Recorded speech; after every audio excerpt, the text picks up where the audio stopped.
Hola, Ranting Dragon aquí con un nuevo video y hoy les voy a decir que el acero japonés apesta. Ya lo no estoy diciendo el tema central porque justamente estoy esperando a ver cómo reaccionas. Estoy así sintiendo el temblor, el rumble, ¿no? Mientras digo esto, ¿no? El acero japonés apesta. Y ya estoy así sintiendo a una buena cantidad de fans del anime, fans de las espadas, fans de lo japonés, algunos de ellos amigos míos, gente que aprecio mucho, gente a la que le tengo mucho cariño que ha de estar diciendo, ¿qué mierda está diciendo este tipo? Bueno, sí, el acero japonés apesta. Bueno, esto es una réplica, ¿no? Y de bastante mala calidad, pero tengo mi katana, ¿no? De réplica, de utilería para cosplay. El acero japonés apesta. Pero los herreros japoneses son lo máximo.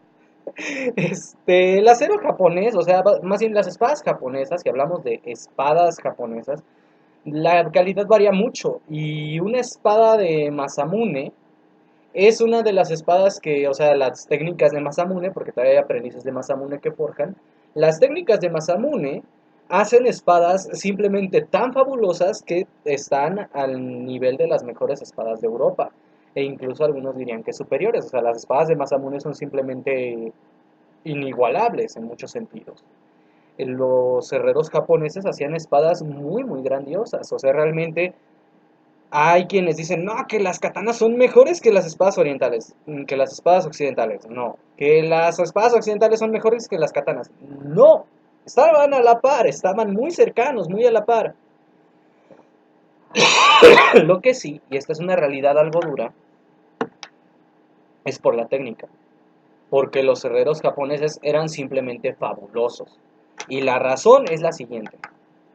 Ellos usaban un tipo de acero llamado tamahagane, que era acero de gema, así era como se referían a él, que el cual estaba hecho a través de arena de hierro.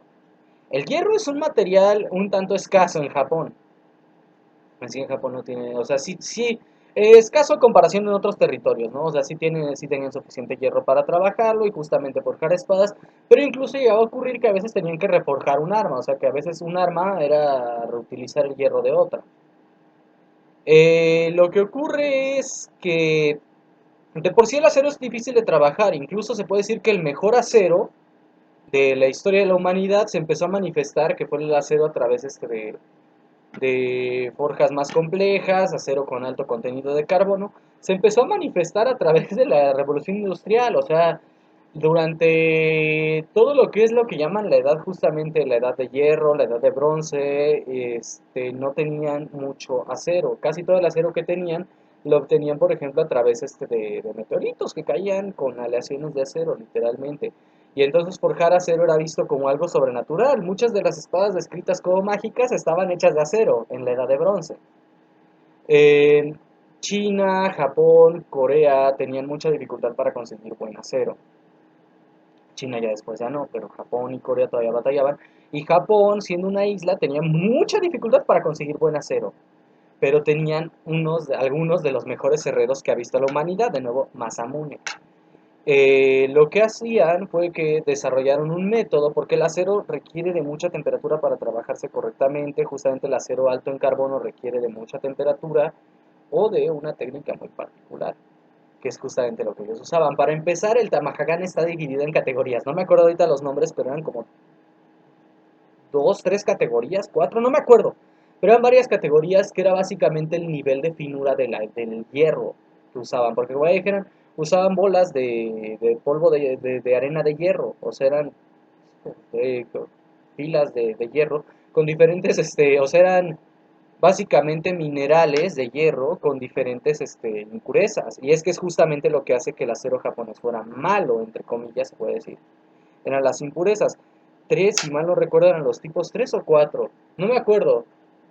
Tres, cuatro. Cuatro, porque de hecho estaban divididos por nivel de calidad. Era y en terminología más técnica se les considera acero rígido, acero blando, acero intermedio, y Ay, no me acuerdo cómo se llama el otro. ¿O eran tres? No me acuerdo, pero tres creo. Tres, tres, ya me acuerdo, perdón. Pero justamente es acero rígido, acero blando y acero intermedio. Y la cosa es que lo que hicieron fue un método por capas. O sea, fue justamente lo que los herreros descubrieron, era que a través de martillar el metal, a través de trabajarlo, de calentarlo, de usar ciertos tipos de carbón especiales, podían hacer un acero alto en carbono sin tener acceso a los recursos necesarios para hacerlo. Entonces podían hacer espadas que rivalizaban con...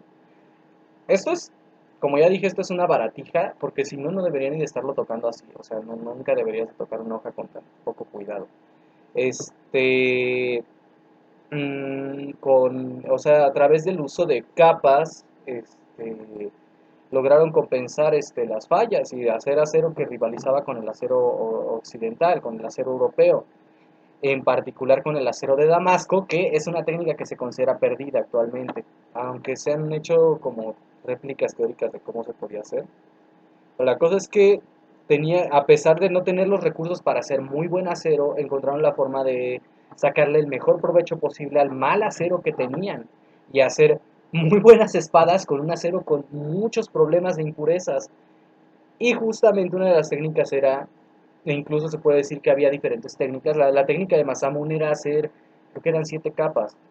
La cosa es que la gran mayoría de las espadas japonesas tenían básicamente un núcleo de acero blando y una hoja de acero rígido. O sea, justamente a través de esta técnica de capas lo que hacían era usar diferentes tipos de acero para diferentes partes, un núcleo de acero blando y una hoja de acero rígido. Aparte, cubrían con arcilla algunas partes, desde ahí que sale esto del jamón, que le da esta formita como de ondas a la hoja. Cubrían con arcilla algunas partes de la espada, justamente para alterar su composición a la hora de calentarla.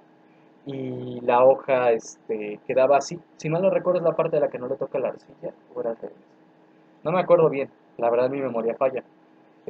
Pero justamente daba ese efecto porque había partes que recibían la arcilla y partes que no y se templaban distinto. Muchas de estas cosas, o sea, es estético y funcional a la vez. Este, las espadas de mejor calidad tenían básicamente un núcleo de acero blando y varias capas de acero intermedio y de acero rígido en el exterior. También eso hacía que básicamente la composición de la hoja y la composición del reverso, que normalmente no tenía filo, fueran distintas. Entonces esto hacía que el impacto se transfiriera de manera distinta. O sea, la hoja hacía el corte, pero el impacto lo recibía esta parte, la parte reversa, la parte que justamente se curvaba naturalmente a la hora de forjarlo. También eso es algo. Usaron, básicamente le sacaban provecho y estética a todos estos, se puede decir que detalles que se formaban a través del proceso de templado, del proceso de la forja. El, en sí eran los herreros japoneses los que hacían que fueran buenas sus espadas, no el acero japonés. El acero japonés, repito, no tenía la calidad de algunos de los aceros modernos, no tenía la calidad del acero de Damasco, de los aceros europeos y medio orientales. Batallaban mucho para conseguir buen mineral, esa es la cosa.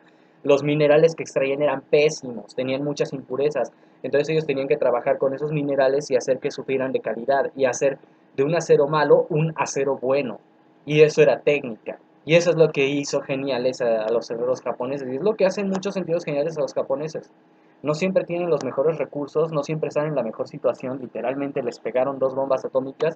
¿Y qué es lo que hacen? Ingeniárselas para mejorar su situación, para mejorar la calidad de su entorno.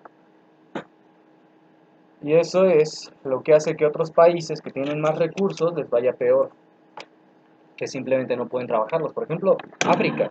África tiene un problema muy serio de pobreza, de desnutrición, de escasos recursos económicamente hablando, y tienen una cantidad enorme de minas de diferentes materiales, de piedras preciosas, de metales, tanto útiles como considerados preciosos, minas de diamantes, minas de platino, minas de oro. Entonces, ¿por qué están tan mal? porque no saben manejar sus recursos. Y cuando entra alguien de afuera a manejarlos, que sí lo sabe hacer, pues se los pone en friega. O sea, la verdad, o sea, tampoco también llega a eso. O sea, justamente lo que ocurre es alguien que sí sabe manejar los recursos, pero que no tiene las mejores intenciones, que no está pensando en el bienestar de la gente, es quien toma control del proceso minero. En Japón nunca ha habido tantos recursos como en otros lados. E incluso hay gente japonesa que habla de eso, de que en su país no tienen tantos recursos, pero lo que tienen es este recurso. Y eso es lo que hace que los japoneses tengan la ventaja. Por ejemplo, en Japón ahorita es considerado uno de los líderes en tecnología. Literalmente entraron en la tecnología por medio del contrabando en Akihabara, no es broma. O sea, abrieron compañías tecnológicas para querer hacer productos tecnológicos para el pueblo japonés a precios baratísimos. Y empezaron, por ejemplo, Sony. Sony básicamente empezó así. Lo que hacían era vender radios a precios baratos, radios hechas en Japón a la manera más barata posible. Más o menos como lo que hace China, pero bien hecho. Entraron así. Empezaron con productos baratos y empezaron a entender cómo funcionaban los productos importados del extranjero. Y entonces empezaron a hacerlo mejor que algunos países de los cuales les llegaba tecnología a ellos. Y eso desencadenó en que eventualmente Japón se volvió una potencia tecnológica. Y actualmente piensas en Japón y piensas literalmente en mucamas robot. Al menos yo quiero una mucama robot. No tiene que verse atractiva, ¿no? O sea, puede verse como una robotina, pero alguien que por favor te haga las tareas del hogar por mí y aparte sea medio amigable y social. Puede verse como robotina, no me importa. Después de todo, si hay alguien con quien me quiero casar, no es como que diga, ay, una mucama robot, así, la waifu. No, no, no, no, no. Puede verse como robotina, pero una mucama robot. Yo pienso en eso cuando pienso en el futuro. Chistes de mucamas robot a un lado, que son chistes que me divierten mucho por un contexto muy estúpido. Es muy difícil de contar para los que no saben lo que era Animax Latinoamérica. Ahora los chistes de mucamas robot. Cuando uno piensa en Japón, actualmente uno piensa en tecnología, en aparatos electrónicos, sobre todo cuando habla uno de Akihabara, uno piensa en cosas de nerds y aparatos electrónicos. Japón justamente tiene mucho en su cultura robots, incluyendo mechas, y tiene mucho la cultura de la tecnología, o sea, en su cultura popular hablamos. Su cultura popular básicamente tiene un tema muy tecnológico, incluso cuando manejan cosas medievales, tienden al anacronismo por manejar temas tecnológicos. La cultura de Japón es muy tecnológica y no empezó así. Fue simplemente que, a pesar de que les echaron dos bombas atómicas, se levantaron y sacaron adelante su cultura y sacaron adelante su tecnología. Y entonces Japón ya no es este país básicamente tercermundista y en la ruina, no, se vuelve un país que es una potencia tecnológica. Y justamente es por eso que a pesar de tener básicamente los peores minerales para producir acero, produjeron algunas de las mejores espadas que ha habido en la historia. Obvio, también había herreros malos. Hay herreros malos también. Incluso estaba viendo un diagrama justamente de cómo eran las diferentes técnicas y había una técnica que era usar solo acero rígido y es considerada la peor técnica y es una técnica que básicamente era mal vista entre los herreros. También había herreros malos, pero justamente herreros como Masamune surgen de esta capacidad que tiene el pueblo japonés de tener esa inventiva. Y no son los únicos, por ejemplo también los pueblos germánicos, justamente por eso es que emergió mucha tecnología mecánica de Alemania y de Suiza y de estos lugares, porque justamente ellos tenían la tecnología más bien tenían la inventiva para hacer esa tecnología. Y por ejemplo la gente nativa de Latinoamérica, pues no eran muy buenos en muchos aspectos tecnológicos, pero eran buenos arquitectos, eran buenos matemáticos y eran muy buenos manejando la medicina local. Muchas culturas tienen cómo salir adelante. Lo que pasa a veces es que sus intelectuales se mueren o tienen un contexto en el cual ni siquiera pueden emerger porque no hay comida. Y entonces cuando ya no tienes la inventiva, ya no tienes el talento, ya no tienes la habilidad y ya no la puedes desarrollar. Porque de nuevo, te agarras, por ejemplo, a un africano de estos así súper pobres, le das de comer bien y en 3 generaciones o 4, fuera de un entorno hostil y con buena alimentación, va a empezar a tener gente inteligente sus descendientes. Por eso es que Barack Obama pudo ser presidente. O sea, se puede criticar mucho a Obama de muchas cosas que hicieron mal, pero tuvo la inteligencia para ser presidente. ¿Por qué? Porque a pesar de ser, o sea, esto no es cuestión racial, es cuestión territorial, a pesar de ser negro, no era africano. O sea, suena medio feo, pero no era africano y entonces tenía que comer y sus ancestros tenían que comer y tenían casa y tenían un entorno en el cual se podía fomentar la inteligencia. Y eso es lo que hace Japón. Tiene un entorno en el cual puede fomentar la inteligencia a pesar de los desafíos de recursos. Bueno, eso es todo por hoy. Ranting Dragon se despide. Si les gustó el video, que sé que este termina un poco polémico, si les gustó el video denle pulgar arriba, suscríbanse, que tengan un excelente